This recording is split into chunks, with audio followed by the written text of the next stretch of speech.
Muy buenas tardes, bienvenidos nuevamente aquí a Soy Casta. En el día de hoy, otra vez un día movido, otra vez grandes repercusiones políticas. Tenemos lo que sucedió en la sesión de anoche, donde efectivamente el Congreso, los diputados de la Nación, le dieron media sanción al proyecto para extender la moratoria jubilatoria, para un bono y para un aumento para los jubilados. Esto va a pasar a la Cámara de Senadores y el presidente que anuncia que va a vetar si llega a salir esta ley que repara de alguna manera el atraso en el ingreso a los jubilados, sobre todo.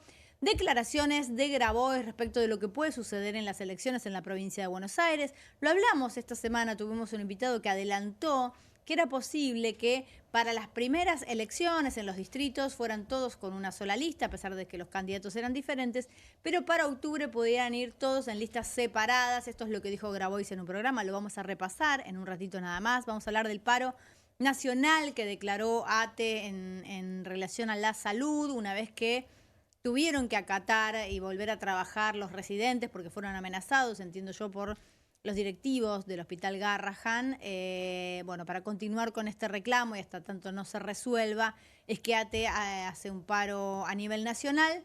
Algunas noticias del orden de la economía que vamos a estar hablando ya para el final del programa. ¿Qué pasa con los hogares argentinos que están muy endeudados? ¿Por qué no vino el Fondo Monetario este mes? Si estamos cumpliendo con las metas que nos habíamos puesto, si estamos generando realmente las reservas que necesitamos para pagar la deuda, no para otra cosa. Y todo esto y mucho más en la tarde de hoy, sumado a que el presidente se enfrenta a una elección muy difícil, que es ¿a quién querés más? ¿A mamá o a papá? Porque el presidente de Estados Unidos se está peleando abiertamente a través de las redes sociales con Elon Musk. Esto es un escándalo a nivel mundial, es muy divertido de ver si no fuera que son personas con muchísimo poder y realmente muy inestables. Lo cierto es que vamos a tener que ver qué define Javier Milei, nuestro presidente, respecto de esta pelea que se está dando a la vista de todos nosotros con consecuencias inciertas. Le doy la bienvenida a Solana Camaño. Bienvenida, Solana, buenas tardes, ¿cómo estás? Carmen, Patri, bueno, bienvenidos, bienvenidas a todos los que nos están mirando. Bien, muy atenta a todas las roscas, a la de Estados Unidos, a la de la provincia de Buenos Aires, a la de la Cámara de Diputados. Hay algunas novedades en torno al voto de los diputados en el día de ayer. Sobre eso estaremos hablando hoy. Patricia Carini, bienvenida, ¿cómo estás? ¿Qué tal? ¿Cómo les va? Muy bien. Y vos, de todos los temas que nombré, ¿cuál es el que más te interesa a vos? ¿Cuál ¿Qué es va el a que pasar más en la Cámara de Senadores con la ley del aumento jubilatorio y la posibilidad de que el Senado y las cámaras insistan con los 2/3 para voltear el posible o seguro veto del presidente Javier Milei? Ajá. ¿Y a vos cuál es el que más te llama la atención, Solana? Vengo reflexionando mucho sobre el hilo conductor entre los sectores más abandonados por este gobierno. Ajá. Digo, el Garraham, las personas con discapacidad, lo que ¿Y venimos cuál es hablando. para vos el hilo conductor?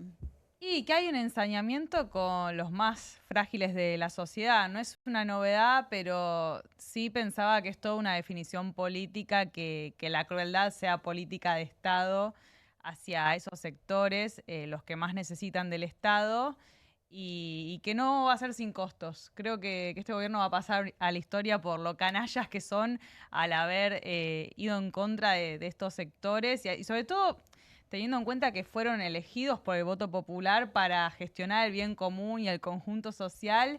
Y fíjate a lo que asistimos, ¿no? En una semana la cantidad de movilizaciones de las personas con discapacidad, los chicos y chicas con cáncer y los jubilados. Me parece que es muy simbólico. Sí, simbólico, pero me parece que tiene que ver con disciplinar. O sea, no es que está hecho al azar el tema del ataque a los sectores más vulnerables. Está hecho con un pensamiento disciplinador. Sí, casi de purgar. Yo diría ese que punto. yo te escucho, te entiendo, pero me sorprende que sigue teniendo un apoyo popular muy grande este gobierno. Porque lo que sí pregnó es que todos estos sectores esconden tramas ocultas de corrupción. Y a este gobierno todavía no le ha hecho mella ninguno de los escándalos propios. El escándalo del PAMI, que fue hace un mes, digo, no fue hace 10 años, digo, olvídate de Libra, que es un escándalo a nivel mundial. Lo que pasaba con el PAMI, que tiene que ver con la gestión de este gobierno, no horadó la imagen del presidente. O sea, los escándalos no lo rozan, pasan por abajo. Bueno, pero decíamos que en el caso del Garraham, fue un poco más allá. Ayer escuchaba a los médicos en los medios masivos, te das cuenta, ¿no? Tipos profesionales, muchos que no vienen de la política, de la militancia, nada, ni que se le parezca, explicando por qué su trabajo es importante y cómo quieren que los dejen de bastardear. Y pensaba en eso, en el costo que tiene para un gobierno y para una sociedad horadar tanto el autoestima de tus profesionales, de tus universitarios, de lo mejor que tenés, incluso en términos de capital humano, como dirían los libertarios, ¿no? Si hablamos en sus propios términos.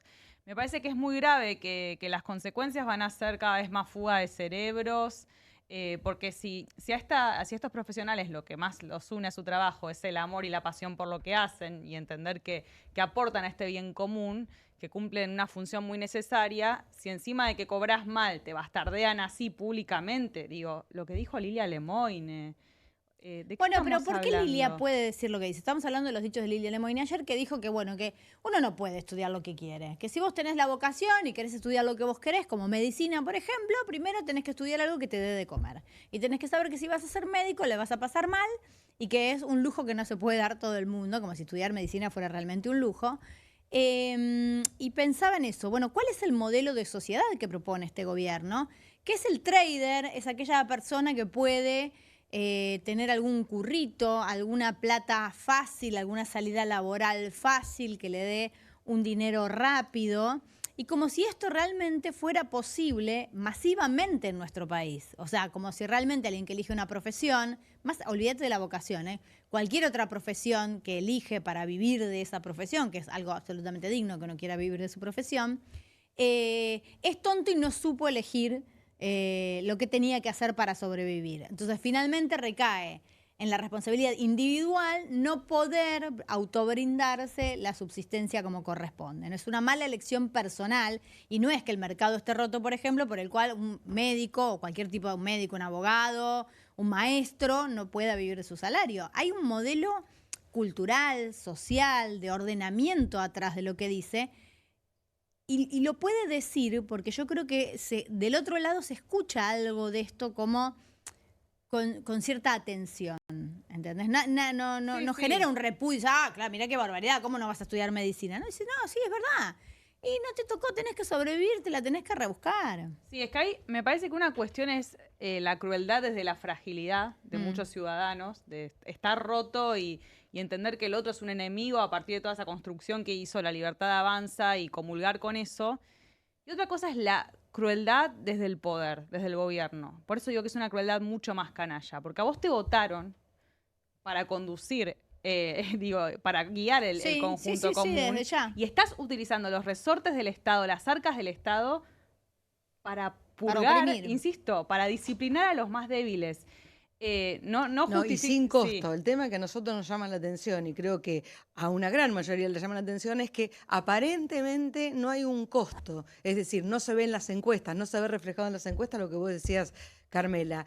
Aunque los focus group con algunos temas le están dando mal. Bueno, decía Rollo el otro día que hay una implosión, ¿no? Que esto todavía, algo así como que la procesión va por dentro. Vamos a hablar con Mercedes Cabezas, ella es secretaria general adjunta de ATE Nacional. Buenas tardes, ¿cómo estás, Mercedes? ¿Qué tal? Muy buenas tardes, ¿cómo están? Muy bien, vos, bienvenida. Mercedes, contame un poco de este paro que anunciaban ayer ATE en solidaridad de alguna manera con los trabajadores de la salud. Sí, te escuchaba hablar del Garrahan. Primero es terrible lo que está pasando con el Hospital Garrahan, pero no es el único. Sí. Hace muy poco tiempo, no hace muchos meses, también decíamos, bueno, hay un éxodo de trabajadores de la salud del Ministerio de Salud Nacional. Bueno, eso tiene que ver con, primero, la responsabilidad de trabajadores y trabajadoras que al ver el vaciamiento no quieren quedar pegados con lo que está sucediendo con la salud pública. Y en segundo lugar, porque la realidad es que los salarios están muy por debajo de lo que debieran estar. Hospitales que son modelo, porque a veces se dicen cosas del Estado o se generan imaginarios respecto de la tarea del trabajador y de la trabajadora estatal, y la realidad es que cuando un niño o una niña se te quema, vas al Instituto del Quemado, vas al Hospital de Niños. Cuando un niño o una niña tiene una enfermedad grave, vas al Garrahan, digamos. Sí, cuando tenés un problema en un ojo vas al Santa Lucía, digamos. Uno tiene hospitales de referencia para cada especialidad, o tenés una cuestión infecciosa, vas al Muñiz, digo, finalmente, independientemente del servicio que tengas, la prepaga que tengas, que creo que esto es lo que quedó claro, que va más allá inclusive de la necesidad económica, no es solo para quienes no tienen recursos, es un hospital de excelencia y de referencia, inclusive para aquellos que pudieran pagar otro tipo de consulta. Ahora, para entender un poco la situación de los trabajadores y del paro, los residentes no están nucleados en ATE, no pertenecen a ningún sindicato. ATE llama a un paro nacional. ¿Qué empleados son los que responden o los que están nucleados en ATE? Nosotros tenemos una junta interna en el Hospital Garrahan y podemos afiliar a cualquier trabajador y a cualquier trabajador estatal. Ajá. Por supuesto, tenemos una gran cantidad de afiliados en el Garrahan. ¿Hay residentes en ATE entonces? No, residentes no. Lo que hay son trabajadores y trabajadoras. ¿El residente no es un trabajador estatal? ¿No depende del ministerio? Sí, también es un trabajador estatal. Entonces, tenemos en menor cantidad, tenemos en menor cantidad, pero también tenemos trabajadores y trabajadoras enfermeros, trabajadores y trabajadoras. Nosotros podemos afiliar desde un médico hasta un enfermero, porque en realidad es la Asociación de Trabajadores del Estado. Digamos. Por eso, todo lo que no esté tercerizado, digamos, porque, por ejemplo, hay algunas... En realidad, bueno, depende, porque nosotros tenemos trabajadores tercerizados afiliados a nuestro sindicato, porque decimos que muchas veces el Estado incumple y terceriza funciones que son del Estado, digamos, son trabajadores del Estado y trabajadoras del Estado. Después, bueno, podemos hablar de si efectivamente se le practica o no el descuento de la cuota sindical, pero el derecho a defensa es otra cosa, digamos. Ajá, entonces, ¿hay un paro entonces en este momento? ¿Hay un paro en este momento de los trabajadores de ATE? Sí, de los trabajadores de ATE, de los trabajadores y las trabajadoras de la salud. De la salud, o sea, en los hospitales podrían ser médicos, residentes, enfermeras. Exactamente, están cubiertos. Pero la realidad es que lo que está pasando es que se está vaciando la salud pública por varios motivos. Primero, no tengo los números de la capital, pero sí te puedo decir que en la provincia de Buenos Aires hay 2 millones de familias más que se asisten y se atienden en la salud pública. Por lo tanto, lo que está pasando es que aquel o aquella que pagaba una medicina privada de las más económicas o que hacía un esfuerzo para resolver sus cuestiones cotidianas, porque hay que decir esto, la medicina privada en general resuelve las cuestiones cotidianas. Sí, absolutamente de acuerdo. El acceso a la salud, digamos. Sí, te mejora la atención en una guardia por una fiebre, por una fractura, o por una infección. Un dentista, bueno. Hay distintas cosas que no son de patología severa, digamos, o del acceso a la salud en términos de necesidad ante una patología severa, ¿no? Y la realidad es que quienes pagaban una obra social ya no lo están pudiendo hacer tampoco, porque al desregularse el precio de las obras sociales, podría decirte que lo mismo pasa con la educación, lo que empieza a pasar es que baja de salarios, aumento desmedido de las obras sociales, hay una gran cantidad, una porción muy grande de la sociedad que se está solamente asistiendo mediante el sistema público de salud, con salarios congelados. Por lo tanto, no solo no da abasto el sector de la salud, sino que además no hay inversión y los salarios están congelados. Y en general, lo que empieza a pasar es que como el salario no te alcanza para llegar al día 15 del mes, empiezan a aparecer la necesidad de construir un salario mediante más de un empleo, o sea, del pluriempleo. Sí, absolutamente. Entonces, también tenés trabajadores que trabajan entre 12 y 17 horas y que están atendiendo en el ámbito de la salud. Todo ese combo explosivo hace que cada vez se deteriore más el servicio que el Estado puede prestar. Mercedes. Digamos, en términos concretos. Sí, desde ya. Acá, Solana Camaño, te quería preguntar por el comunicado de los residentes del Garrahan que dieron a entender que deben cesar con las medidas de fuerza porque básicamente el gobierno nacional se los pidió, de lo contrario pueden quedarse sin sus puestos de trabajo. ¿Qué sabes de esta situación? ¿qué considerás que hay que hacer frente a este amedrentamiento, ante estas amenazas? No es la primera vez que el Estado amenaza. Es cierto que el Hospital Garrahan está en una conciliación obligatoria, las negociaciones vienen muy mal, porque en términos generales, no solo en esta negociación, en términos generales, el gobierno no plantea una negociación de buena fe, digamos, que sería una negociación en la que las dos partes se sientan a intentar entender la realidad de la otra parte, digamos. Y arribar a una solución que en general está en el medio, que no es ni para un lado ni para el otro, porque en toda negociación se gana y se pierde, digamos. Pero la realidad es que el gobierno tiene dos operativos que son muy claros. El primero es no dialoga con las organizaciones del campo popular y mucho menos las sindicales. Y por otro lado, bueno, es el operativo del miedo permanente y no es solamente en la situación del Hospital Garrahan, sino también en cada una de las movilizaciones que hacemos para defender nuestros derechos, ante cada operativo desmedido. Mañana se anuncia cualquier tipo de medida de fuerza de un sindicato y van a ver que hay mensajes en las estaciones de trenes, bueno, denuncia a tu compañero. Y por eso, ¿qué los podría hacer ceder? Digo, porque nosotros venimos hablando acá que el criterio para el gobierno nacional es exclusivamente el del mercado, hay un constante desprecio por lo público. En el caso de la salud, ¿qué escenario futuro proyectan? ¿Cómo se podría llegar a algún mínimo acuerdo con el gobierno en esta situación? La verdad que para llegar a un acuerdo con el gobierno, lo que tendría que hacer el gobierno es primero entender que los trabajadores y trabajadoras del Estado no podemos seguir sosteniendo el Estado de nuestro bolsillo, que tiene que haber un Estado responsable de la política pública, que esa política pública tiene que ser para todos y para todas, que la salud y la educación no se tocan, básicamente, y que cuando la ciudadanía no puede acceder al Estado, es el Estado el que tiene que dar respuesta y acceder a la ciudadanía. Digamos, eso no va a pasar. En el proyecto de mi ley no hay ninguna posibilidad de que eso pase. La verdad es que yo creo que es tiempo de que el presidente dé un paso al costado, si quiere resolver la situación ¿De un paso al costado grave él o cambie su política? ¿A qué te referís con dar un paso al costado? No va a cambiar su política. Tuvo varias oportunidades para cambiarla y decidió no hacerlo, digamos. Mira, yo te voy a decir una cosa. Yo en este momento está terminando la conferencia de la Organización Internacional del Trabajo, estoy en Ginebra. Nosotros estamos debatiendo la informalidad laboral, casualmente. Sí.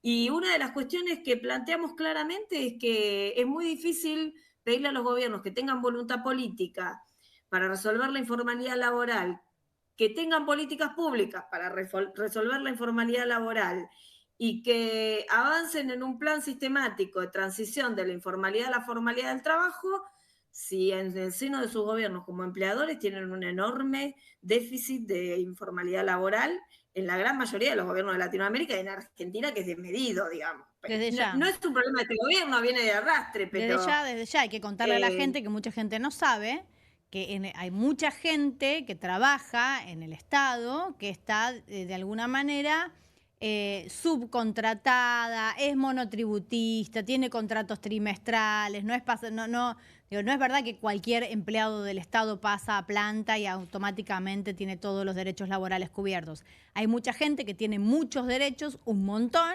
y hay muchos otros que trabajan y no tienen ninguno.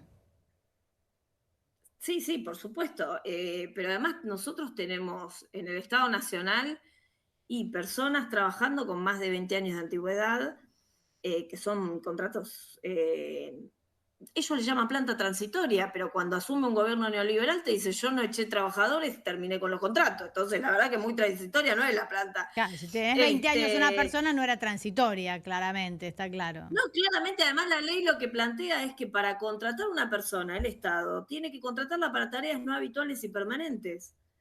Bueno, 20 años me parece que es algo de habitualidad. Ahora, cuando se discute esto, déjame ponerme un minuto en abogada del diablo, ¿no? Cuando se discute esto, ¿no hay un poco como... O sea, el Estado garantizó o avaló determinados abusos de las leyes laborales, de las protecciones laborales, Y en contrapartida a esta situación que se dio durante muchísimos años, explotó a los que ingresaban nuevos, digamos, ¿no? O sea, me acuerdo, voy a decir una barbaridad, pero tratá de interpretarme el concepto. Me acuerdo de la empleada pública que hacía Gasalla, ¿no? Que la empleada pública que hacía Gasalla no es un personaje que Gasalla se lo soñó. Es una empleada pública que todos conocimos, que todos vimos, que es una señora, en este caso señora porque siempre somos las mujeres, pero ponen un señor que tomaba mate 3 horas atrás del mostrador y incapaz de acercarse a preguntarte qué quería mientras tenía una fila larga de gente tratando de hacer un trámite. Digo, eso lo vimos todos. Personas que se tomaban el artículo 2, 3, la licencia 1, 2, 3, que vivían de licencia, de vacaciones, tomando ese artículo. Digo, esto sucedió durante muchísimos años en el Estado. Para evitar esta situación, el Estado empezó a contratar de una manera informal para tener al empleado de alguna manera agarrado de algún lado. Diciendo, bueno, ahora sí te puedo echar y ahora no tenés derechos. Y se convirtió en uno de los principales... Hay cosas que con las que coincido y cosas con las que tengo matices. El Estado no empezó a contratar desmedidamente. Los contratos en el Estado existen desde hace bastante son más anteriores que la década de los 90. Sí. Pero en la década de los 90 es cierto que explota, digamos, la contratación a mansalva de trabajadores y trabajadoras del Estado. Ahora, no empezó a contratar porque la gente se tomara de licencia, empezó a contratar porque fue el FMI el que le puso un candado al Estado y no se pudo contratar más gente. A medida que se fue endeudando el Estado, los requerimientos y las restricciones fueron más altas. Entonces, cuando había una baja vegetativa, esto es, se jubilaba una persona, se congelaba la vacante y el Estado contrataba personas más jóvenes, obviamente, que empezaban su carrera laboral, pero que no dejaban de ser un contrato. En ese momento le llamábamos los contratos basura, después fueron los contratos 1184, que eran monotributistas, pero hubo de todas te podría decir que hubo de todos los colores contratos en la Argentina.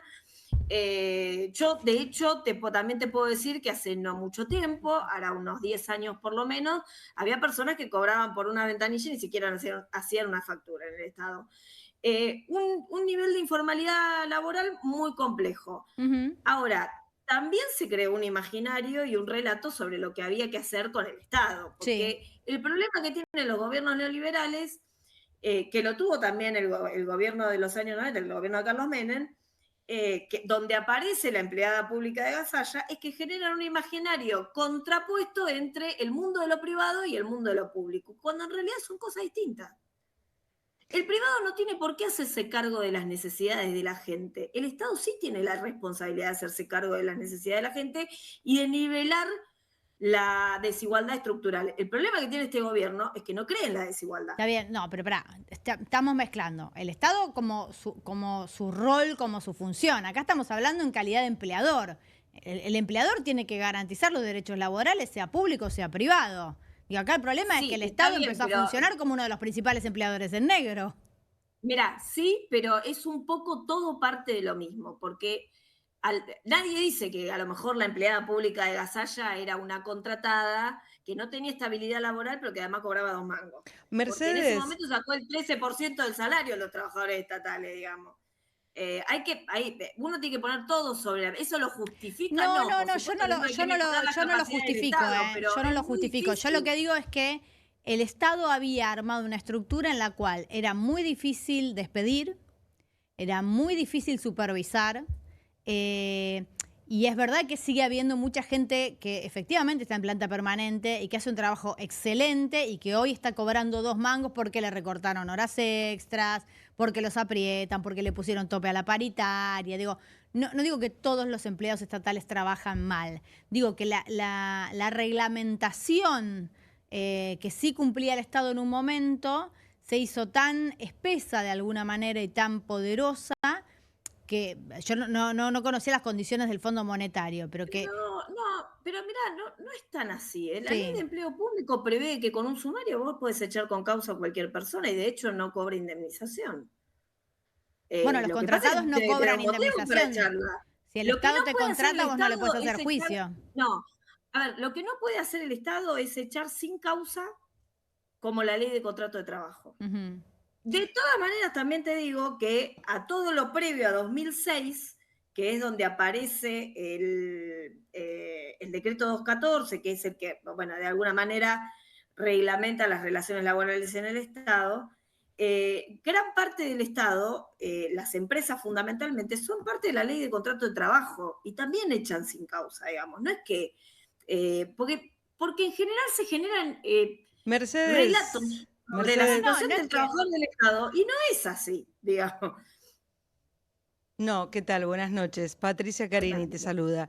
Mercedes, hay algo que me interesa saber, es cuál es la responsabilidad que ustedes como gremios se pueden hacer cargo respecto de, digamos, de algunos abusos a partir de los empleados estatales, de no cumplimiento, o por ejemplo, ha habido muchas veces registros de las personas que están trabajando en el Estado y no cumplen ni el horario, y después cuando vienen los listados para decir, bueno, a ver, ¿quién puede tener una sanción o quién no? El mismo gremio tiene una defensa irrestricta de esos trabajadores. Entonces vos nunca sabés, o nunca, es feo, yo he trabajado en el Estado y te lo digo con conocimiento, entonces vos decís, resulta que termina cortándose el hilo por lo más delgado del que labura, porque de pronto hay un listado de protegidos de los gremios estatales que son los que a veces no trabajan y quedan adentro y terminan pagando el pato o justos por pecadores. Y esto existe. ¿Cuál es la responsabilidad de la dirigencia gremial en esto? No, yo no creo que tenga. Primero que hay que hablar de situaciones puntuales. Yo nunca he defendido a una persona que no iba a trabajar. No estoy personalizando en vos, estoy personalizando a mi pero conocimiento. digo, bueno, pero vos sos representativa y es un fenómeno o una... vos debés haber sabido de estos casos, no es algo que te sea ajeno.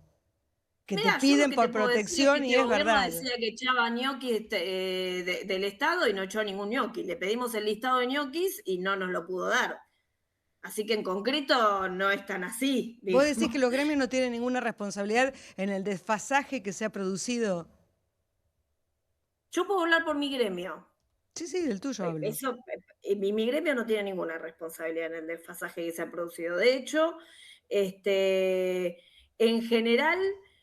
aportamos a que, incluso con este gobierno, para que te des una idea, por lo menos con algunos sectores me he reunido yo con el gobierno cuando asumió, y le propusimos cómo mejorábamos las capacidades del Estado, porque lo que hay que hacer es eso. Desde ya, absolutamente. No deshacerse del Estado. Yo, por ejemplo, fui y me reuní con la Administración General de Puertos, te lo puedo decir porque ese caso lo conozco bien, fui y me reuní con la Administración General de Puertos, con los delegados de la Administración General de Puerto nuestro, y les dije, bueno, nosotros tenemos esto para aportar como ideas para mejorar las capacidades. ¿Sabe qué me contestó el interventor de la Administración General de Puertos que estaba en ese momento? Que hoy obviamente ya no está más.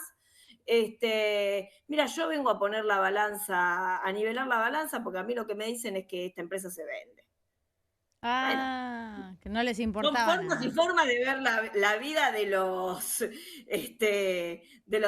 no de los trabajadores estatales, de la política pública.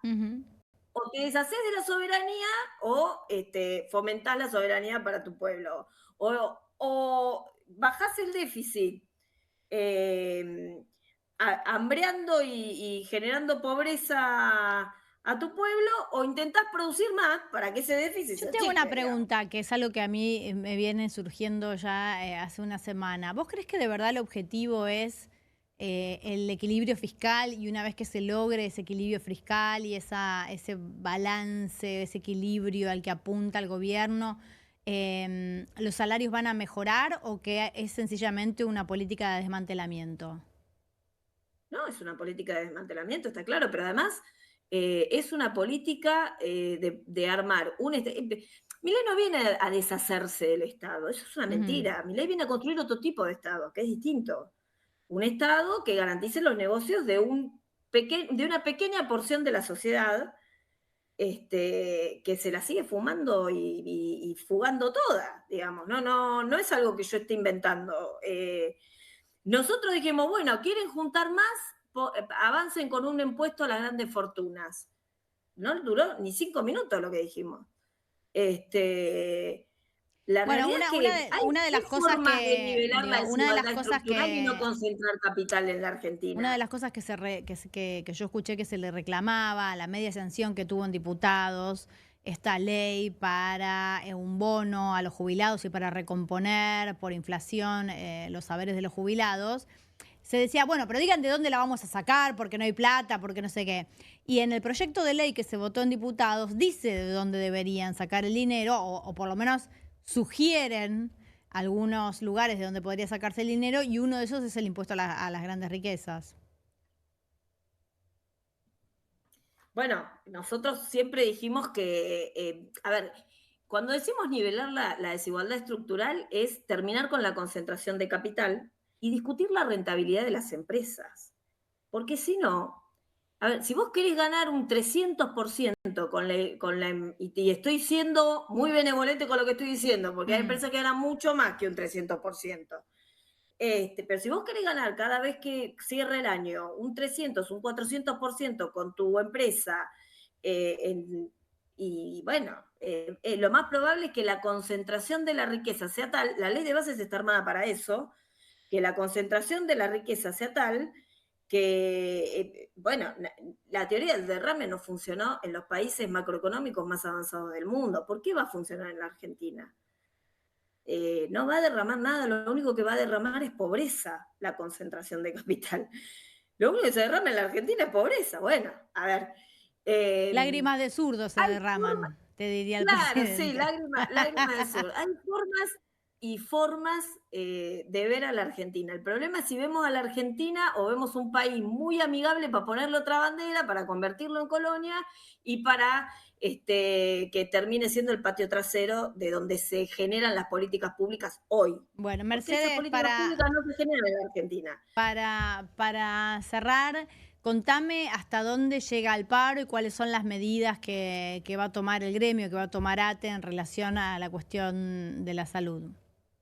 Bueno, nosotros, primero decirte que estamos en pie de guerra con este gobierno o en plan de lucha, si querés, desde diciembre de 2023 en distintos sectores y con distintas modalidades. No vamos a abandonar la lucha de la salud, porque abandonar la lucha de la salud para nosotros significa abandonar a nuestro pueblo. La salud y la educación no se tocan. Así como salimos con la educación universitaria y seguimos saliendo, vamos a seguir saliendo con la defensa de los hospitales públicos, pero también con la defensa de la salud. No son solo los hospitales públicos, porque si no, son los hospitales públicos, son las unidades sanitarias, son también los espacios preventivos que permiten a la sociedad que no se enferme. Sí, porque, los planes de remedios, ¿no? La política hospitalaria en la Argentina en realidad se abandonó por una política preventiva, porque al hospital llega la persona que necesita la atención porque ya pasó por el, digamos. Y la verdad es que vamos a seguir en un plan de lucha seguramente escalonado, lo tenemos que debatir, lo tenemos que discutir con nuestros compañeros y compañeras, tenemos que charlar. ¿Hasta cuándo llega este paro? No, era por 24 horas. Es hasta hoy a las 12 de la noche. Exactamente. Nosotros, el Hospital Garrahan es un hospital SAMIC. Los hospitales SAMIC, además, no tienen convenio colectivo. ¿Qué quiere decir que es un hospital SAMIC que no es administrado ni por la ciudad ni por la nación? Es un hospital que está administrado por varias patas. Mixto, en este caso, claro, en este caso la Ciudad Autónoma de Buenos Aires y el Estado Nacional. Hay hospitales SAMIC que en las provincias, porque no es el único hospital SAMIC en la Argentina, tienen 3 niveles de administración. Uno es el municipio, otro es la provincia y otro la nación. Lo que pasa es que el Hospital Garrahan está en la capital federal. No existen convenios colectivos para estos hospitales. Nosotros hemos pedido un convenio marco para hospitales SAMIC en términos generales, que podía complementarse con particularidades propias de cada hospital que después vayan apareciendo, por supuesto, y que modifiquen o generen un apartado en una especie de legislación que pudiéramos poner en práctica. No llegamos con el gobierno anterior, que parecía tener disposición, pero finalmente no lo hizo. Y este gobierno, bueno, no solo no habla de paritaria, sino que no habla de convenio colectivo, no habla de nada con los trabajadores y las trabajadoras. La verdad que creo que hay que prestarle atención, tanto a la salud como a la educación, como servicios y derechos fundamentales. Muchísimas gracias. Vamos a seguir peleándola. En realidad, lo que hacemos es abrazar al pueblo, que es lo que tendría que estar haciendo el gobierno. Gracias a ustedes, les mando un abrazo enorme y bueno, seguramente seguimos charlando. Buenas noches. Mercedes Cabezas, secretaria general adjunta de ATE Nacional, nos contaba de esta medida de fuerza que termina hoy a la noche, pero una lucha que no termina para los trabajadores estatales que tienen las paritarias pisadas, que es lo que hablábamos, ¿no? No hay cepo para los dólares. Cepo mentiroso, vamos a hablar dentro de un ratito de un poquito más de economía, pero sí para los salarios, y hablamos un poquito de cómo funciona el Estado, de cuál es nuestro imaginario y cómo funciona realmente y cuál es el alcance, ¿no?, de la tarea que realizan. No está definida todavía la situación de los residentes, de si es el bono, si es no remunerativo, si es como... Es una charla que está abierta todavía, entiendo yo, como un teléfono descompuesto, ¿no? Sí, aparentemente no impactaría en sus recibos de sueldo el aumento que... Es un bono. Que es un bono, Y claro. no hay una interlocución, y entonces si es un bono no se lo suman al sueldo, con lo cual no pueden utilizarlo, es como una cosa que a su vez no les sirve. No, sí lo pueden utilizar, pero no se modifica con el tiempo. Claro, pero es un recorte de derechos, porque si vos necesitas tu recibo de sueldo actualizado para alquilar... Sí, no, o sea, desde ya, la para demostrar jubilación, ingresos, aportes, digamos, para demostrar ingresos de alguna manera. Aportes jubilatorios, no existe nada de eso. A Lilia Lemoine le parecía demasiado ese pedido. La escuché decir esto de, bueno, encima de que les dan un bono, se quejan y porque no impactan el recibo de sueldo, es una falta de respeto que no demuestra de diálogo. Pará, Lilia. No, la verdad que, perdón, pero... Igual es una Para estrategia. Lilia, es muy gracioso. Me acuerdo, bueno, toda la discusión en el Congreso de ayer fue desopilante, fue para alquilar balcones. Vimos varias escenas.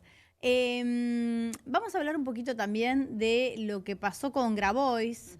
Dio una nota para Gelatina, una nota larga, divertida, en un ámbito. ¿La tenemos? Tenemos un fragmento. Vamos a escuchar qué decía. La definición electoral que hay en este momento en este país es la de la expresidenta Cristina Fernández de Kirchner. Si va ella, vos bancás. Si va ella a cualquier lado, yo banco. ¿En honor a qué? A que fue la mejor presidenta después de General Perón. Yo no tengo ninguna duda de eso. Si va ella, yo la banco. Así que manifiesto en esta oportunidad nuestro apoyo incondicional a la candidatura de Cristina en la tercera sección. ¿Qué quiere decir incondicional? A nosotros nos corresponderían, por la cantidad de votos que yo saqué, matemáticamente 3 diputados por la tercera. No estamos pidiendo eso. Nosotros la vamos a apoyar igual, aunque no nos den un vaso de agua. Porque tenemos principio político que dice a Cristina hay que bancarla. Más ahora que está con una situación judicial de estas características, pero además por lo que fue, por lo que representó. Hay un núcleo de ideas que representa Patria Grande, Argentina Humana, que si está representado dentro del conjunto, bien, y si no, nosotros vamos a pelear por esa representación. ¿Y cómo vamos a pelear? Con nuestros votos, por nuestras ideas. Entonces, segunda definición, dada la definición de Cristina de ser candidata por la provincia de Buenos Aires en septiembre, en octubre, nuestra estrategia, yo voy a ser candidato a diputado nacional por la provincia de Buenos Aires, como vengo diciendo. Aunque haya unidad en el peronismo. Es que no, unidad no existe, porque la unidad es esto, vinieron unos pibes, lo tiraron, lo rompieron todo, y me van a venir con una cosa pegada con poxipola a decirme que eso es la unidad. Adentro no hay nada, ¿eh? El agua que había adentro, que era nuestra ciudad, ya se cayó, se esparció, lo único que hay es un... Durísimas las declaraciones. Yo quiero saber quiénes son estos pibes que vinieron y rompieron, rompieron la unidad y la vaciaron. Vamos a hablar con Lucía Klug, es diputada de la provincia de Buenos Aires por Unión por la Patria, militante de Patria Grande. Buenas tardes, Lucía, ¿cómo estás? ¿Cómo andan? Bien, bienvenida. Escúchame, ¿quiénes son los pibes que vinieron y rompieron todo? ¿Quiénes son? ¿Quiénes son los pibes? No, me parece que se trata de una metáfora, ¿no? Que está utilizando Juan. Pero uno piensa Igual en la cámpora muy rápidamente. No ha tenido problema ni en esa entrevista ni en otras que ha dado en dar algunos nombres, ¿no? Sí. Venimos un poco con una teoría de los entornos también, ¿no? De nuestro espacio, pensando también que bueno, que existió, eso ya es de público conocimiento, un vínculo muy fuerte entre Axel y Cristina, que ya no es tal, que cada uno armó su espacio y está dando unas discusiones distintas, como puede ser, no sé, el caso del desdoblamiento u otros, y que, bueno, en parte esa discusión está dada por ciertos entornos tanto del gobernador como de la expresidenta. Yo creo que ambos son dueños de su pensamiento, de sus acciones, y son dos cuadros políticos de los más importantes que tiene nuestro país, pero bueno, ha habido diferentes posturas y, bueno, diferentes intereses que se fueron dando que hicieron que, bueno, que ciertos entornos hayan roto el jarrón. Obviamente Cristina y Axel son parte de ese jarrón roto, no es que los estoy excluyendo, pero bueno, me parece que, no sé. Ahora, a mí me llamó la Hay cosas atención de lo por que ejemplo, dijo, te hago una pregunta, ¿no? Él dijo, Sí. bueno, lo que había dentro del jarrón se cayó, ¿no? Y tiene que ver con el contenido de la unidad. Y así todo, entiendo los motivos por los cuales, a pesar de que esté vacío el jarrón, van a apoyar a Cristina en la tercera sección. ¿No queda nada, ningún contenido, nada que los pueda unir, nada que se pueda, o por lo menos volver a llenar un jarrón con algún contenido? Ojalá, pero para eso tenemos que pensarnos, digamos, programáticamente. Nosotros tenemos un programa de gobierno que lo armamos, que no sé si es el mejor que existe en la Argentina. Seguramente debe haber otros, mejores, peores, complementarios. Me parece que esa búsqueda en este año, en el 2025, no existe. Por eso nosotros estamos planteando, obviamente, una no confrontación con Cristina, nominalmente hablando, y cuando digo Sí. nominalmente hablando, digo ella.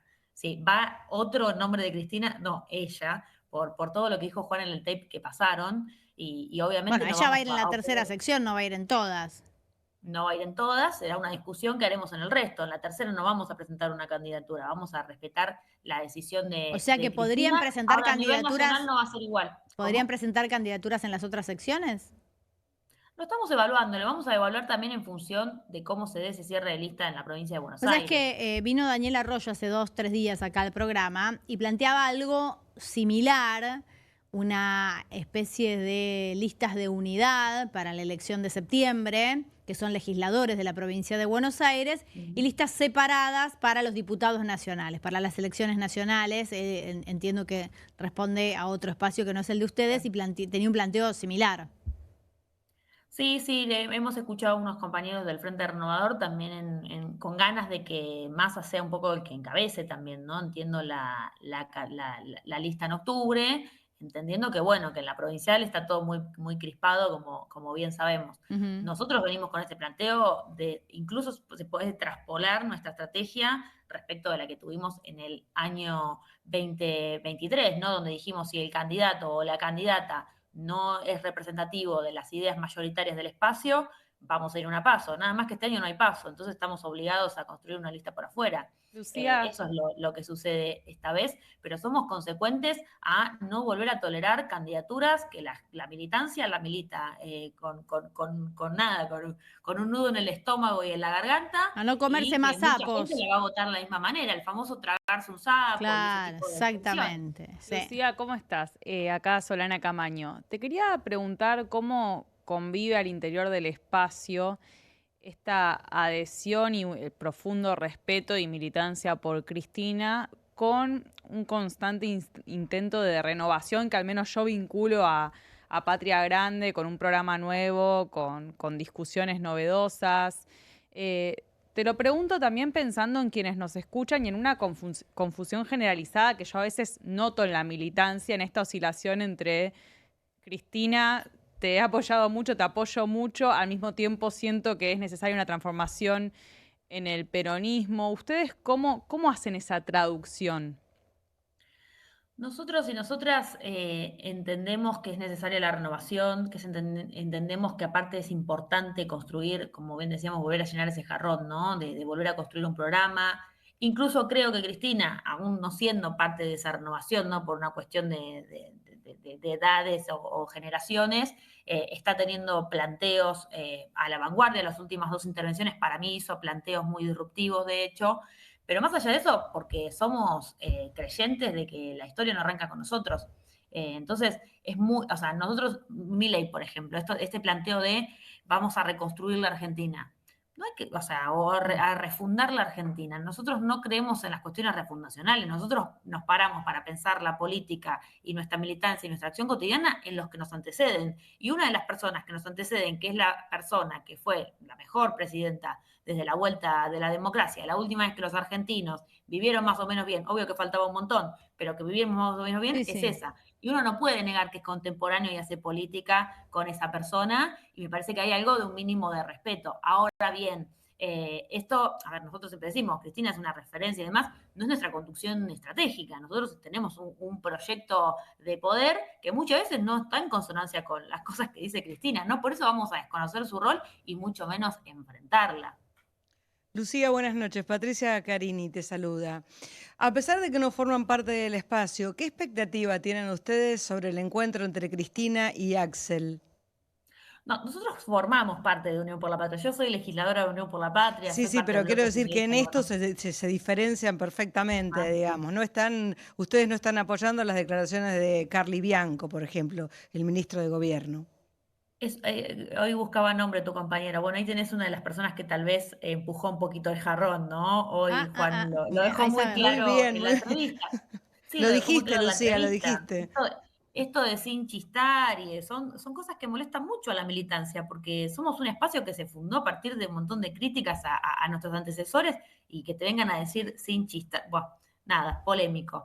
Pero bueno, volviendo un poco a tu pregunta, ojalá que haya unidad. A nosotros nos parece que tal vez este sea un año para repensar la coalición, ver para qué estamos cada uno, que es lo que vamos a hacer un poco nosotros, y Sí. en el 27 sí. En el 27 no se puede joder porque hay que ganar la Milei y el pueblo no soporta más, digamos, un gobierno como el de Javier Milei. Ahora, en el 25, si mañana salen y dicen, che, no hay unidad porque realmente estamos a las patadas y cada uno presenta su lista, bueno, y tal vez tenga que ser así y no creo que eso sea nada motivo de cuánto más. O sea, lo que estamos viendo es... No, lo que se les critica, digo, yo no te voy a decir nada original, ¿no? Yo entiendo lo que les pasa, entiendo, digo, hemos escuchado a Juan harto diciendo me tienen podrido, esta interna no va a ningún lado. Entiendo que mucha militancia se comió el sapo de militar a Sergio Massa como presidente, o sea, me quedan claros los nombres propios. Ahora, si bien esta no es una elección que vaya a definir el gobierno de Milei, sí lo va a envalentonar o no, le va a dar fuerza. Digo, la crítica que se hace de no conformar una unidad, un frente antifascista, si querés, que es lo que piden algunos sectores, ¿no? Un frente común con ideas, si querés, más generales, pero bueno, un frente que defienda la salud pública, la educación, es que Milei envalentonado frente a listas fragmentadas, bueno, salga victorioso o por lo menos frente a la población quede como victorioso frente a esta elección y agudice de alguna manera estas políticas.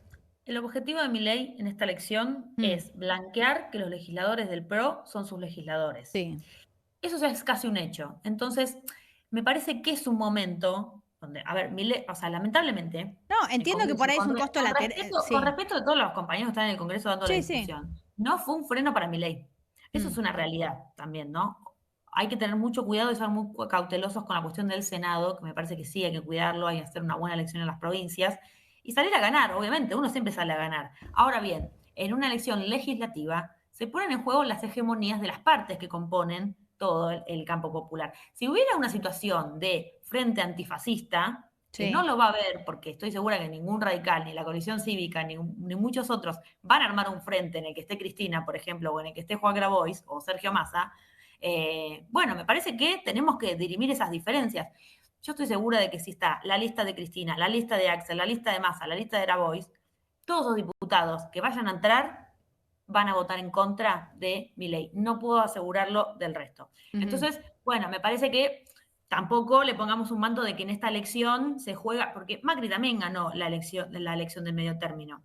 Sin embargo, eso no digo que se juegue el futuro, o sea, me parece que de acá a octubre falta tanto y depende de variables macroeconómicas que no manejamos nosotros, ni van a manejar los senadores, va a depender, o sea, esto es una opinión personal, yo creo que esto depende de cuánto le dure la bicicleta y la guita que le estén prestando, que va a cambiar la situación económica o no de acá al 27, digo, este es otro tema que se dirimirá en el futuro.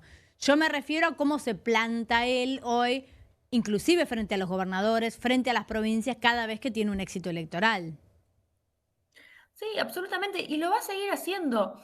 Para mí no nos tiene que engañar, bueno, la caterva de tuiteros que van a estar esa noche tuiteando, o el graph que diga, no sé, Milei 30 y el resto 10, 10 y 10, porque me parece que, bueno, todo eso se suma y eso es la oposición a Milei, ¿no? Entonces, bueno, ellos han demostrado que incluso en momentos muy críticos, como por ejemplo la estafa Libra, y podría seguir nombrando otros, venderlo como una victoria. Eso lo van a hacer porque es el rol de todas las fuerzas políticas que tus derrotas se transformen en tus victorias. Entonces, bueno, eso va a suceder. A mí me parece que ya están envalentonados y que lo que tenemos que hacer es realmente dar una discusión hacia adentro, qué contenido le vamos a dar, qué rol ocupa cada fuerza, y eso es lo que nosotros vamos a ir a buscar a octubre. ¿Qué ocupa, por ejemplo, nuestra fuerza política? ¿Qué rol ocupa? ¿Qué rol tenemos en el 2027? Que ahí sí tenemos que construir algo sólido, serio. Por eso el 25 el año de dar ciertas discusiones y en el 27 tener más claro quién hegemoniza la coalición, qué pone cada uno, qué le aporta, qué nivel de inserción. Hay que hacer un frasco nuevo. Tiene que tener mucho nivel de inserción de cara al armado del 27. Y obviamente eso después se mide con votos. Entonces tendremos que salir a buscar votos en octubre, que son todos votos anti-Milei. Ya no importa tanto de dónde vengan, sino que existan. No, bueno, pero por eso van a estar todos pescando en el mismo espacio. Sí, Solana. Lucía, no puedo evitar preguntarte por la otra definición de Juan, que fue la candidatura de Ofelia en la ciudad, porque ella viene más retirada de la escena política electoral, diría, porque de la política jamás, pero sí de las elecciones. De hecho, recuerdo su mensaje cuando decidió no ser candidata en la ciudad. ¿Qué pasó desde entonces hasta acá y cómo definieron esta candidatura? Me parece que la no renovación de Ofelia en Capital estuvo muy relacionada también a un mensaje a la política. No es que a Ofelia no la hayan ofrecido o la hayan dejado fuera de la lista, al contrario, Ofelia tiene una potencia comunicacional y electoral que es enorme y que, nada, también es parte de dar un mensaje, ¿no? Me parece que los jóvenes a veces tenemos ese rol, ¿no? Decir, bueno, Ofelia esta vez no quiso renovar, un mensaje seguramente a todos sus compañeros en la legislatura, al sistema político en general, decir, mira, yo pude y no quise, porque decidí formarme, porque decidí pensar un tiempo, porque me repregunto qué hicimos para llegar a Milei presidente, por ejemplo. Me parece que eso falta en la política, decir, bueno, un tiempo no soy nada, pero no dejo de militar por eso, ni de estar comprometida en un espacio político por eso, ¿no? ¿Y ahora ese tiempo terminó? Me parece que ahora es un escenario interesante para que ella juegue, ¿no? En esto de pensar un Congreso totalmente aburguesado, ganando un montón de guita, todas las críticas que se le viene haciendo al Congreso, no quiero meter a todos en la misma bolsa porque hay muy buenos compañeros en el Congreso Nacional, pero bueno, irrumpir nuevamente con Ofelia, candidata, con la potencia electoral, con lo importante que es también repensar, ¿no?, qué está pasando en la capital. Para mí, bueno, no me quiero meter en el análisis de capital, pero sí creo que hay una oportunidad de socavar ciertas cuestiones que se vienen haciendo muy mal y cosas que Ofelia puede aportar desde otro lado.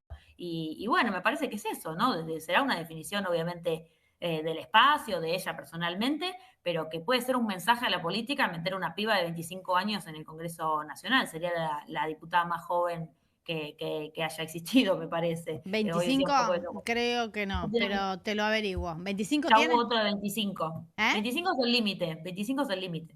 Sí, me parece que no. Pero bueno, es lo de menos. Es lo de menos. Bueno, es muy todo lo joven. que ella representa, ¿no? Es un muy mes más, joven. un mes menos, pero es lo que representa. Lucía, muchísimas gracias. Gracias por esta nota. Gracias a ustedes. Un beso, buenas tardes. Lucía Klug nos contaba un poco sobre cuál va a ser el panorama y la estrategia diferenciada entre la elección de septiembre, que son autoridades locales en la provincia de Buenos Aires, y la elección de octubre, que son autoridades nacionales. Lo digo varias veces porque hemos votado mucho y hay mucha confusión sobre qué se vota cuándo. Vamos a ver si más cerca de la fecha estamos todos mejor enterados. Vamos a una tanda y seguimos conversando.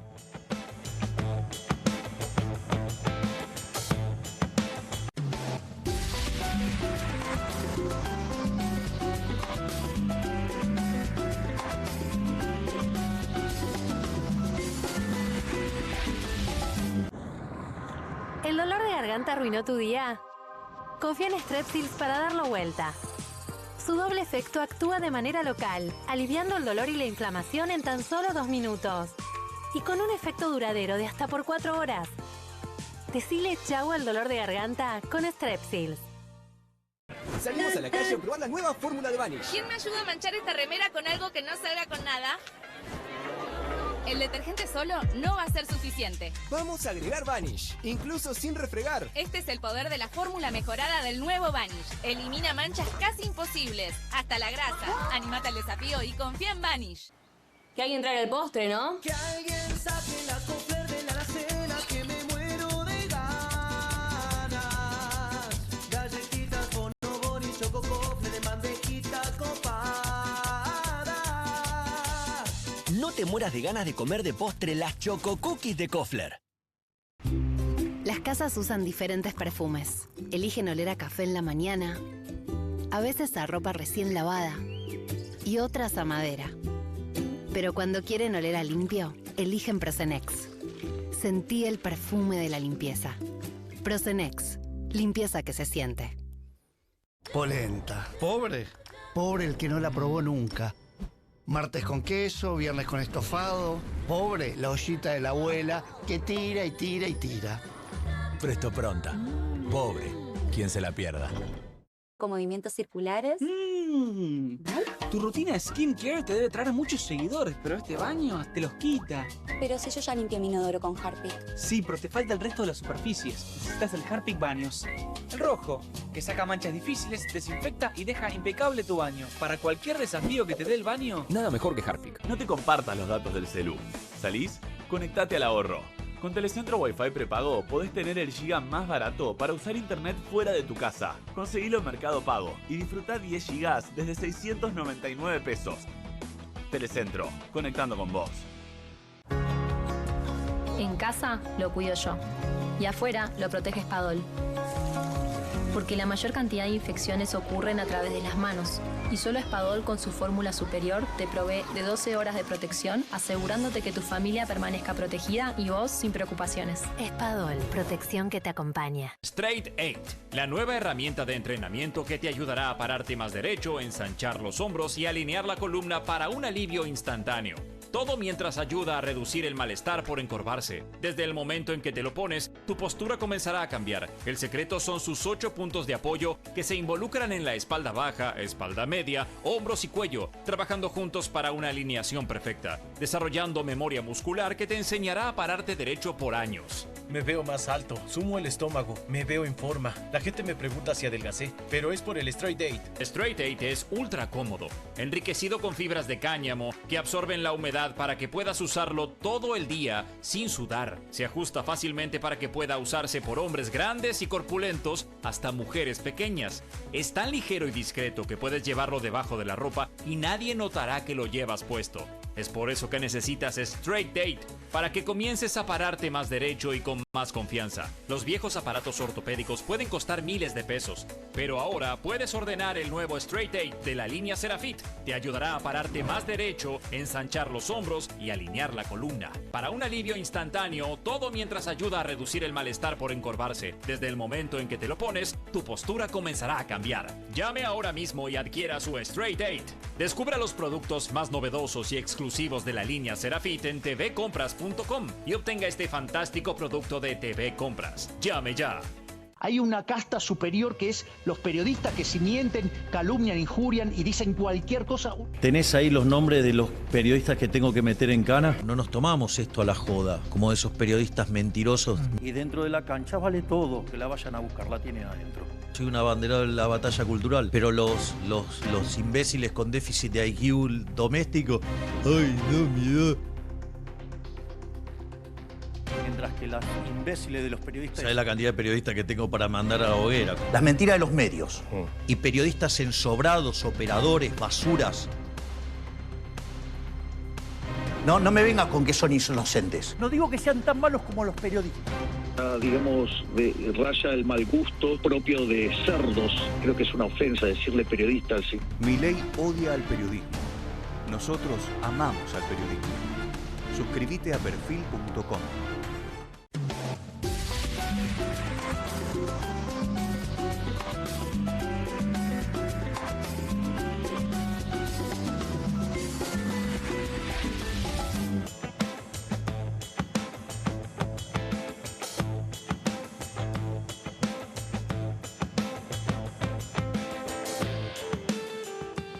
Continuamos aquí en Soy Casta en vivo por Bravo TV. Bueno, veníamos hablando de la provincia de Buenos Aires, de las próximas elecciones. Hablamos un rato largo respecto de la situación de los médicos del Garrahan, de lo que propone ATE, el gremio de los trabajadores estatales, que está de paro hasta hoy a la noche, y en un plan de lucha que están pensando para lo que viene, para los próximos meses. Quería dejar el final para hablar un poquito de economía, de algunas cuestiones que empiezan a llamar la atención y que frente a tanto reclamo, frente a tanta sensibilidad social, empiezan a pasar desapercibidas. No es la primera vez que hay un reclamo social que tapa las cuestiones económicas, que a veces son más difíciles de explicar, un poco más aburridas, un poco más difíciles de unir con la realidad, pero hoy sí surge un número que resulta muy interesante y muy alarmante, que tiene que ver con la economía de las familias. Después vamos a unir esto con la macro, ¿no? Con qué está pasando con las reservas, qué pasa con el dólar, por qué no viene el Fondo Monetario Internacional, donde se da a conocer el nivel de endeudamiento de las familias. Y básicamente el nivel de endeudamiento que tienen las personas con tarjeta de crédito. Ustedes saben que vos le podés deber a cualquier persona en este mundo menos a la tarjeta de crédito. ¿Y por qué?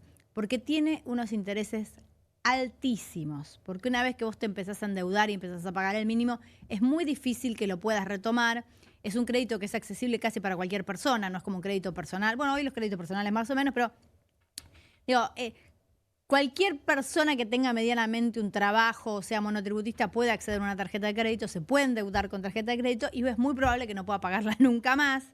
Yo leía que el 93% de los argentinos tiene deudas y la mayoría son con tarjetas de crédito. Las repito, son estas deudas impagables.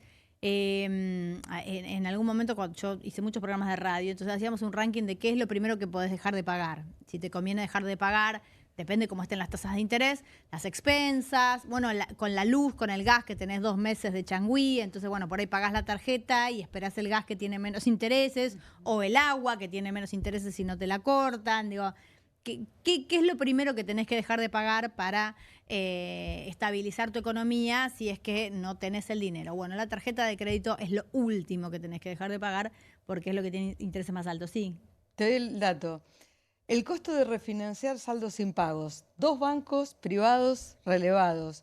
Si no abonás ni siquiera el pago mínimo de la tarjeta, se aplican tasas punitorias del costo financiero total, efectivo, anual, de más del 100%. O sea, debes el doble. ¿Se entiende? No pagás, debes el doble. Funciona así. No, o sea, es como... Es impresionante, pero es así. Y se llama efecto bola de nieve. No lo pagas más. Y el mes que viene, otra vez debes el doble. Y entonces lo único que haces es ir pagando intereses y no liquidás esa deuda nunca. Yo no sé si no hay cultura financiera. Digo, yo he hablado con mucha gente joven, sobre todo, con mi hijo, con hijos de amigos, diciendo, ¿vas a sacar una tarjeta de crédito? Bueno, es como tener un arma. Tenés que saber, ¿entendés? Tenés que saber que esto te puede llevar puesto todo tu salario. ¿Y de qué manera? De esta manera. Existe un gasto mínimo que empieza a crecer, a crecer, a crecer y que después se hace imposible de pagar. Vamos a hablar con Miguel Ponce, es economista. Buenas noches ya, Miguel. ¿Cómo estás? ¿Qué tal, Carmela? Espero que me escuchen y me vean bien. Exacto, perfecto, te vemos. Bueno, me alegra. Me interesa porque este tema es muy sensible. Dale. Y vos lo estabas enfocando bien. Me interesaría hacer un pequeño descripción del cuadro de situación que estamos viviendo. Sí, el 91% de los hogares argentinos está endeudado y un porcentaje muy grande de este endeudamiento es la necesidad de cubrir gastos esenciales, especialmente compra de alimentos. Esto es tremendo. Esto se ha agudizado en los últimos tiempos. Dentro de ese 91% de los hogares que tienen algún tipo de deuda, esto está planteando que ya es un problema generalizado. Y te cuento algo que es más amplio que esto, que es el grado de morosidad.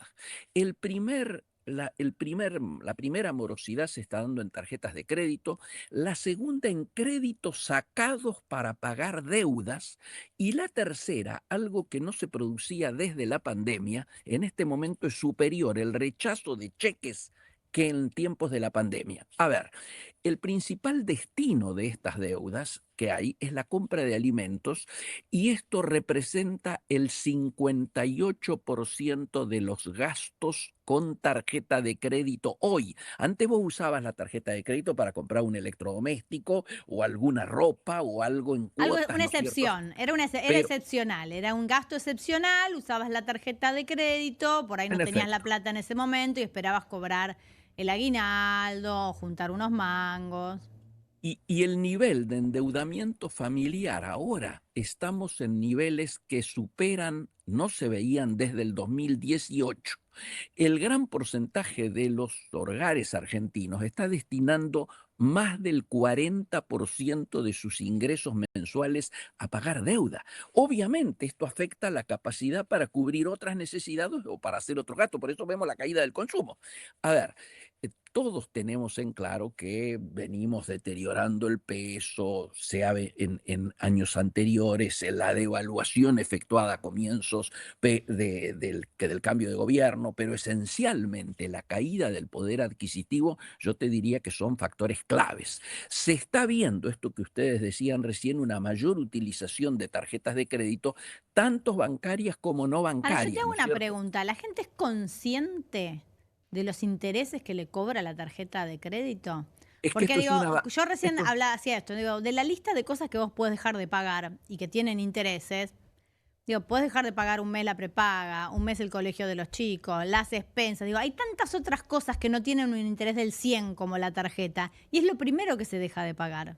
Te corrijo, te Sí. corrijo. Llega hasta el 140% el financiamiento con los punitivos. Ujú. ¿Por qué? ¿Y dónde está la aberración?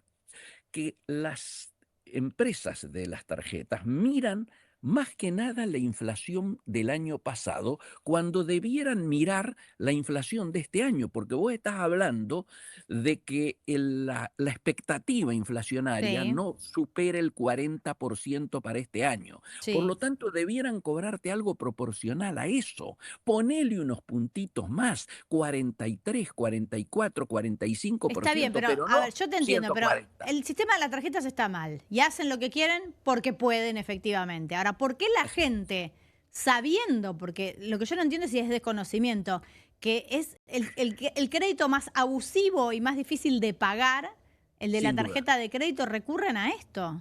Sin duda, sin O duda. sea, Y bueno, cualquier otro prestamista, en cualquier otra cueva, sería más accesible que una tarjeta de crédito.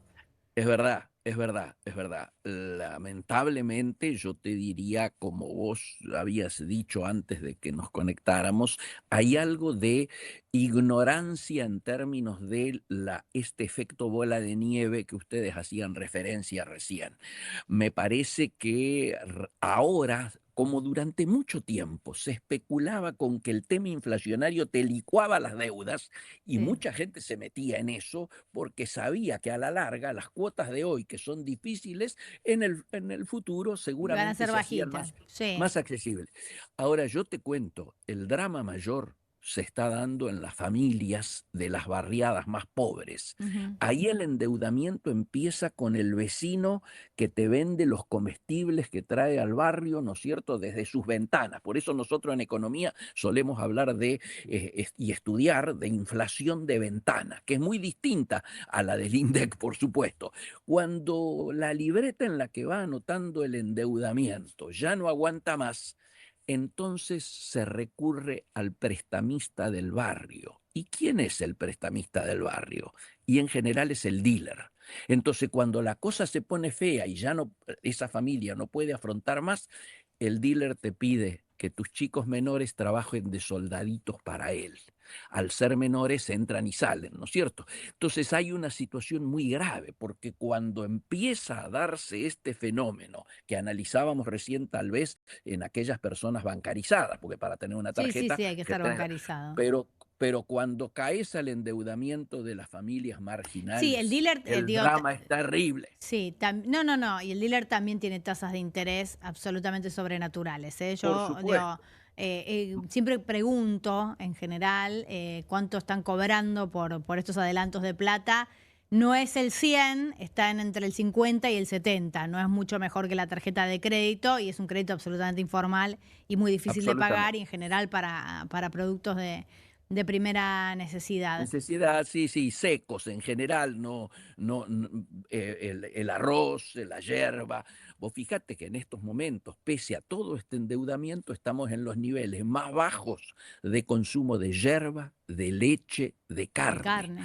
Es una situación claramente que está enmarcada ya en algo que es más estructural, ¿no es cierto? Que es el deterioro de la calidad de vida y un poco, de alguna manera, la licuación de la clase media que nos distinguía, ¿no es cierto?, en la región y en Latinoamérica. Yo digo que vamos camino hacia un proceso de peruanización de nuestra economía, donde cada vez hay menos ricos, pero son más ricos, cada vez la base es más pobre, ¿no es cierto? Y esta situación, objetivamente, ¿por qué digo peruanización? Porque el que labura en Perú, el que está trabajando, sabe de que necesita laburar para sobrevivir, pero que jamás va a pasar a un nivel superior en el estrato social. Esa famosa movilidad social ascendente que nos caracterizaba a nosotros como país y que de a poco también se va diluyendo. Nos dejó de caracterizar hace tiempo, te voy a decir, a pesar de que uno siga aferrado a ese sueño de movilidad social. Digo, bueno, es el ejemplo de los médicos, ¿no?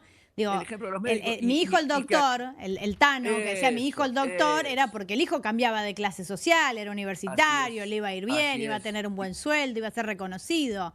Y hoy tu hijo el doctor, digo, no, tiene que vivir en tu casa.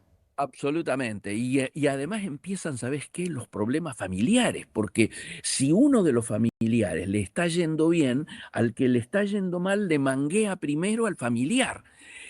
Y esto va generando, ¿no es cierto?, situaciones de tensión y por eso la cantidad de gente que de pronto asiste a los aspectos psicológicos, ¿no es cierto?, de los hospitales públicos es cada vez mayor. La demanda es cada vez mayor, porque objetivamente las situaciones de angustia, por eso yo digo, uno puede irse adaptando, achicando lo que antes salía una vez por semana a comer afuera, ahora no sale o lo transforma en un café o ni siquiera en eso, pero te vas adaptando, pasás a una segunda marca, compras a granel, pero lo delicado y lo angustiante es cuando se produce la pérdida del empleo, ¿no es cierto? Cuando ya no tenés ingresos, porque entonces no te podés adaptar a nada. Cuando ya no podés achicar más gastos, me parece. Digo, hay un nivel de gasto que no se puede achicar más o que implica un gasto más grande. Yo pensaba, digo, la gente habla de la vivienda, de lo que salen las expensas, de lo que salen los servicios.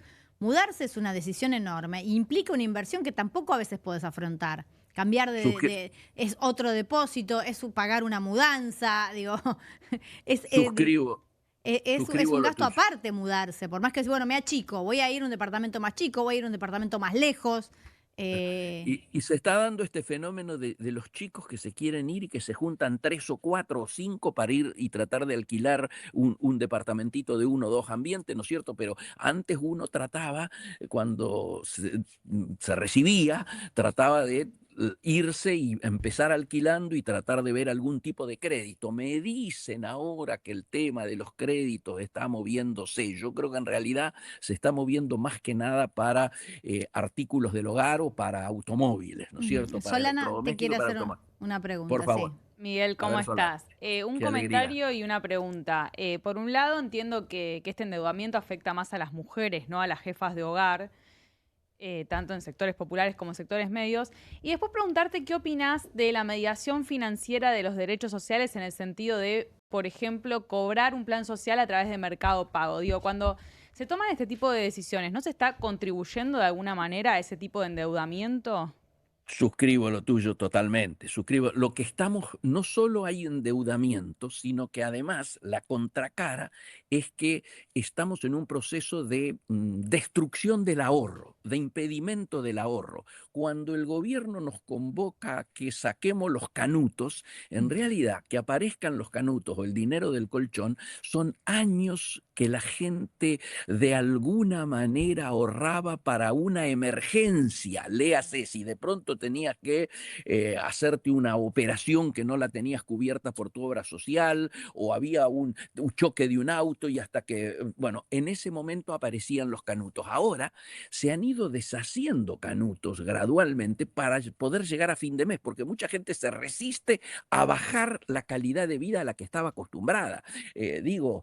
Empezás sacrificando las vacaciones, empezás dejando de salir a comer afuera, y cuando empieza este tema de llegar a que los planes sociales sean pagados de esta manera, y bueno, estamos en un tiempo complejo, diría. Estamos viviendo una situación inédita que nos obligaría a todos a tratar de buscar soluciones inéditas en conjunto, ¿no? Esto no lo veo y por eso cuesta tanto ser optimista. Yo creo que debemos intentar en lo cotidiano, cada uno de nosotros, aferrarnos a la política diríamos, reducción de daños, porque objetivamente la situación esta que estamos describiendo claramente implica un daño social que es muy difícil reparar a futuro, ¿no?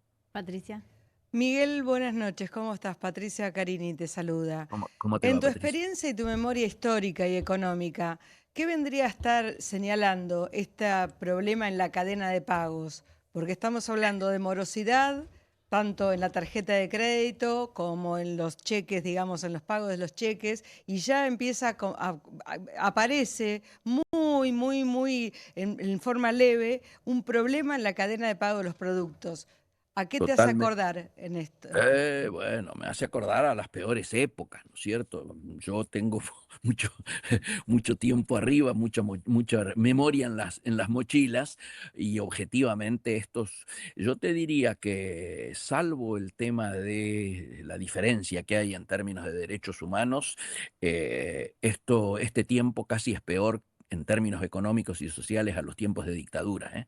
Esto es muy preocupante. Yo coincido contigo, y la pregunta es, ¿cómo se repara esta situación? ¿Cómo volvés? Si están cayendo tus ventas, ¿cómo haces para levantar los cheques que no pudiste cubrir? Si la situación de apertura y de retraso del tipo de cambio hace de que la competencia externa te perjudique en tu economía regional o en tu pyme, si además de todo ese retraso que te quita competitividad en las exportaciones, que favorece las importaciones, que afecta a las economías regionales, vos tenés además una guerra comercial en la cual los stocks que los chinos no logran meter en el mercado norteamericano, que sigue siendo obviamente el mayor mercado de consumo del mundo, esos stocks vienen a buscar otros lares, otras latitudes, por ejemplo acá. ¿Y a qué valor vienen? Y vienen a precio de saldo. En comercio exterior decimos vienen a precio de incendio. Y esta situación objetivamente nos va marcando un escenario cada vez más complicado, cada vez más complejo. No es que decimos, bueno, tenemos controlada la inflación y ya gracias a esto el tema económico está superado. De ninguna manera. Te hago una pregunta, aprovechando que ampliaste el panorama, digo, más allá de la situación de las familias. ¿Cómo interpretas vos que se haya postergado la visita del fondo y que el gobierno no se esté haciendo de reservas? Simple. Cuando ayer, que todos los mercados fueron para arriba, Wall Street y compañía, salvo los papeles argentinos, empezaron a buscar excusas de decir, no, es porque la oposición logró quórum. No, es porque la gente lee, los mercados leen, que si el Fondo Monetario, sabiendo el peso político que tiene los Estados Unidos, desplaza el tiempo de, diríamos, revisión de metas, es porque está mirando que vos no lográs cumplir con las metas de ¿Y por qué no se logra? Si el ajuste se hizo como se tenía que hacer, el dólar está flotando como el gobierno quería que flote. ¿Qué falta? Te digo claramente, por un tema electoral, no se compra, se utiliza el retraso cambiario y la no compra de dólares en el mercado, como habían acordado con el fondo, que iban a comprar entre bandas y iban a acumular allí los 4.500 que había que cumplir. Eso no se hizo porque se planteaba desde el gobierno que lo más importante era mantener el ancla antiinflacionaria de la lucha de desinflación. Y si hubiesen comprado, ese hubiera sido el nuevo piso al valor porque compraran. Por lo tanto, eso iba a subir. De la misma manera que han intervenido en el mercado de futuros, precisamente para intentar mantener lo más bajo posible el dólar, pensando que de esa manera mantienen los precios atados. Porque digámoslo claramente, en este año electoral y de aquí hasta octubre, en este plan La Molina del siga-siga, lo que estamos viendo es que el gobierno privilegia dos activos económicos. El primer activo económico, que acomodé y sin analizar la virtuosidad, la gente ya internaliza que el tema inflacionario está bajo dominio. Sí. Es decir, como le gusta decir al presidente, ha domado la inflación. Sí. Y el segundo eje económico que tiene, también electoral, es que en un país tan sensible a la variación y a la volatilidad de los dólares, que vos tengas hoy los dólares más o menos quietos, con inclusive el absurdo o lo insólito que el dólar oficial esté por arriba del blue, bueno, esto transmite una sensación de que el tema está controlado y que llegamos a octubre.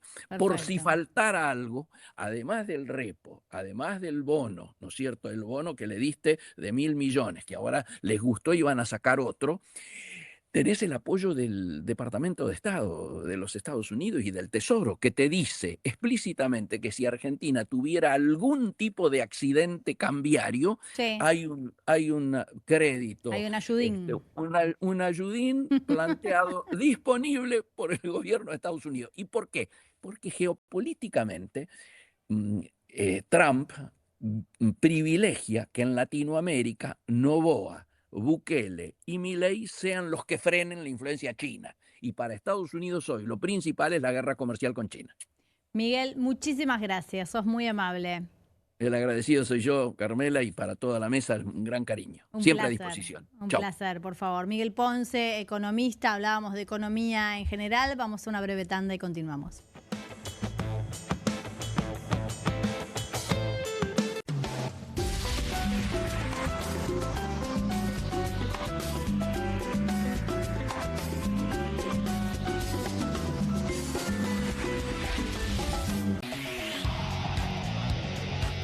Comunistas, con la conducción de Juan Di Natale. Una mesa de intelectuales analiza la realidad del país en profundidad. Comunistas, de lunes a viernes a las 20:30 por Bravo TV. 1, 2. Bueno, dale, arranca. ¡Pará! ¡Mike! ¿Van a hacer el video con el inodoro con manchas de sarro? Pero si siempre uso lavandina. Eso no lo remueve. ¿Por qué no probás limpiando con Harpic? Que llega a los rincones más difíciles eliminando por completo el sarro y desinfectando. ¡Vamos! Para cualquier desafío que te dé el inodoro, nada mejor que Harpic. ¿El dolor de garganta arruinó tu día? Confía en Strepsils para darlo vuelta. Su doble efecto actúa de manera local, aliviando el dolor y la inflamación en tan solo 2 minutos. Y con un efecto duradero de hasta por 4 horas. Decile chau al dolor de garganta con Strepsils. En casa lo cuido yo. Y afuera lo protege Spadol. Porque la mayor cantidad de infecciones ocurren a través de las manos. Y solo Spadol con su fórmula superior te provee de 12 horas de protección, asegurándote que tu familia permanezca protegida y vos sin preocupaciones. Spadol, protección que te acompaña. Que alguien traiga el postre, ¿no? Que alguien saque la cofler de la alacena, que me muero de ganas. Galletitas, bonobón y chococofre de bandejita copada. No te mueras de ganas de comer de postre las Choco Cookies de Kofler. Salimos a la calle a probar la nueva fórmula de Vanish. ¿Quién me ayuda a manchar esta remera con algo que no salga con nada? El detergente solo no va a ser suficiente. Vamos a agregar Vanish, incluso sin refregar. Este es el poder de la fórmula mejorada del nuevo Vanish. Elimina manchas casi imposibles, hasta la grasa. Animate al desafío y confía en Vanish. No te compartas los datos del celu. ¿Salís? Conectate al ahorro. Con Telecentro Wi-Fi prepago podés tener el giga más barato para usar internet fuera de tu casa. Conseguilo en Mercado Pago y disfrutá 10 gigas desde 629 pesos. Telecentro, conectando con vos. Con movimientos circulares. Tu rutina de skincare te debe traer muchos seguidores, pero este baño te los quita. Pero si yo ya limpié mi inodoro con Harpic. Sí, pero te falta el resto de las superficies. Necesitas el Harpic Baños. El rojo, que saca manchas difíciles, desinfecta y deja impecable tu baño. Para cualquier desafío que te dé el baño, nada mejor que Harpic. Llega la noche más picante de la televisión. Si atacan al periodismo, Perfil se pone bravo. Bravo TV. Periodismo, información y polémicas. Llegan 4 nuevos programas. Más de 50 periodistas, intelectuales, dirigentes y académicos que darán cada noche de qué hablar y pensar. Desde El Canil, lunes a viernes a las 18 horas. Una ronda de periodistas con secretos e información exclusiva.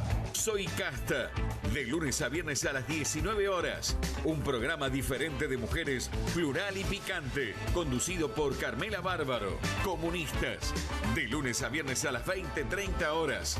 Una mesa de intelectuales analiza la realidad del país en profundidad.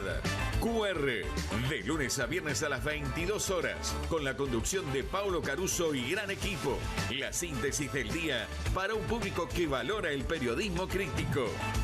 Bravo TV, lejos del poder, cerca de la gente.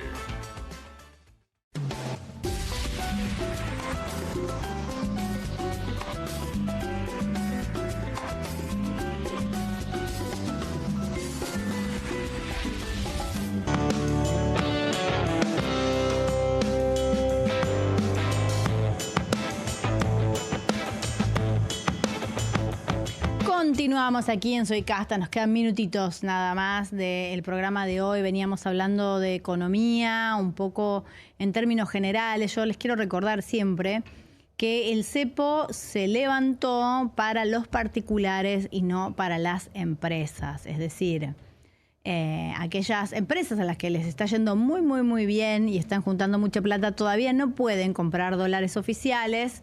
Esto va a ser recién a partir de octubre y ahí vamos a ver cómo resulta, claramente después de las elecciones, ¿no? Que es esto un poco lo que decía recién Miguel Ponce, que hay un montón de medidas económicas muy relacionadas a la cuestión electoral, ¿no es cierto?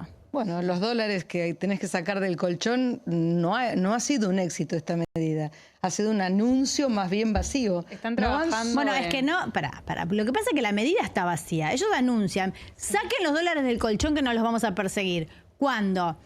Cuando se vote la ley. ¿Cuándo? Eso, se está por anunciar. No sabemos. Entonces, no es que vos podés sacarlos inmediatamente sin tener consecuencias. Hoy Espera había anunciado que se llamaba algo Ley de Principio de Inocencia Fiscal. Ahí está. Sí. Que no te pueden perseguir o asumir que sos culpable, sino que tienen que probar que sos culpable. Pero no hay clima. No hay clima. Yo creo que la gente no saca el canuto. A ver, la gente que saca el canuto, como bien decía Miguel recién, para mí es para pagar gastos cotidianos, es la misma que está pagando con tarjeta alimentos. El que tenía un canuto importante y lo quería usar, hubo un blanqueo hace 5 meses, 4 meses. Un auto, un departamento. Hasta diciembre del año pasado creo que era el blanqueo, digo, lo podía haber hecho tranquilamente sin ningún inconveniente, el que tenía planteado, o sea, el que tenía ese pequeño ahorro que quería gastar, con lo cual no veo cuál sería la situación por la cual la gente tendría que tomar esta medida, que además, te vuelvo a repetir, no está garantizado que no te vaya a perseguir el arca, porque esto depende de una ley que ni siquiera está presentada todavía. Bueno, y si hay dudas sobre la sanción de la ley, hay una inseguridad jurídica que a la gente le preocupa. Eso es una señal de alarma, ¿no? Por lo menos semáforo amarillo. Sí, yo igual creo que era una medida para nadie, que creo que fue un anuncio vacío para que el canuto no está, el que lo tuvo históricamente y lo tiene que usar lo usa, y además hizo un blanqueo hace 6 meses, con lo cual no sé hacia dónde iba. Que no está el dinero del blanqueo, digo, ya se fue. El blanqueo no quedó, se fue con alitas. Se lo patinaron en intereses de la deuda. Totalmente. Muchísimas gracias, chicas. Le vamos a dar la bienvenida a Juan Di Natale. Buenas noches, Juan, ¿cómo estás? Buenas noches, Carmela. Muy bien, ¿cómo estás vos? Muy bien, acá estoy muy patria, mira, viene de azul y blanco, ¿viste? Es verdad. Debe ser porque juega la selección. Claro, estás muy informada, Carmela. ¿A qué hora juega la selección? A las 10. Ah, perfecto, sí, muy bien. ¿En dónde? Ahí te agarré. No, en Santiago de Chile, bueno, sí, ahí estamos, por supuesto, pero nosotros tenemos muchos otros temas de qué hablar. No tienen que ver con el deporte, tienen que ver con lo que está pasando en Argentina y en el mundo también. ¿En el mundo? En el mundo, sí, efectivamente, porque hoy vamos a detenernos en un ratito. Primero vamos a estar hablando de la situación de los trabajadores del Garrahan. Tenemos una invitada que nos va a contar sobre esto después de la marcha y el paro que está llevándose adelante en este momento, pero vamos a meternos en la novela de la ruptura entre Donald y Elon. Ay, me encanta, me vuelve loca esa pelea, no doy crédito. Ha llegado hoy a lugares realmente fuertes, se puso muy delicada la cosa. Se tiran se conocen las debilidades, se conocen los chanchullos y los están ventilando en redes sociales. Cosas realmente escabrosas, escabrosas al punto de inaceptables. Sí, dos de los tipos más poderosos del mundo, o sea, uno tiene el botón de la bomba y el otro tiene el botón de las redes sociales. El botón de la queta también. Claro, y de repente se está... Pero es de un nivel de inestabilidad que no sé, no puedo dejar de mirarlo. Vale la pena que revisemos todo eso, Sobre todo, bueno, teniendo en cuenta que estamos en un canal que durante buena parte del día pasa telenovelas. Bueno, esto es una telenovela imperdible. De las mejores que vi. Yo los invito a ver algunos documentales que hay series y hechas y ficcionadas, inclusive son los temas que van ventilando estas dos figuras para poder entender de qué hablan. Es hermoso. Así que, bueno, yo creo que vale la pena, hay que quedarse